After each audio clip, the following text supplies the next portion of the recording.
রবীন্দ্রনাথ তার খেয়াল কবিতায় দেখিয়েছিলেন বা খেয়া কাব্যগ্রন্থে দেখিয়েছিলেন কিভাবে আমাদের জীবন প্রবাহ বিদ্যমান।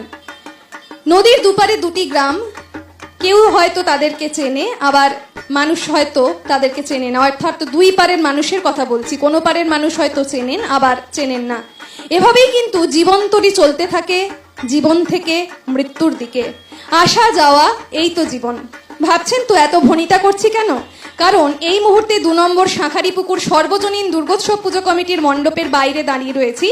মণ্ডপের আদল যদি আপনারা লক্ষ্য করেন তাহলে বুঝতে পারবেন তাদের পুরো মণ্ডপটি নির্মিত হয়েছে তরি অর্থাৎ নৌকার আদলে, এবং তাদের থিম ভাবনায় যেটি উঠে আসছে সেটি হচ্ছে জীবন তরি।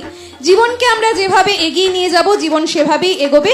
চলুন আমরা বরঞ্চ এই মুহূর্তে এগিয়ে যাই মণ্ডপের দিকে এবং দেখি কিভাবে তারা সাজিয়েছেন তাদের পুরো মণ্ডপকে।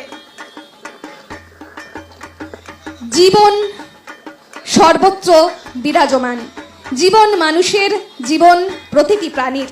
সেই জীবনকেই কিন্তু তুলে ধরেছেন 2 নম্বর শাঁখারীপুকুর সর্বজনীন দুর্গোৎসব পুজো কমিটির কর্মকর্তারা।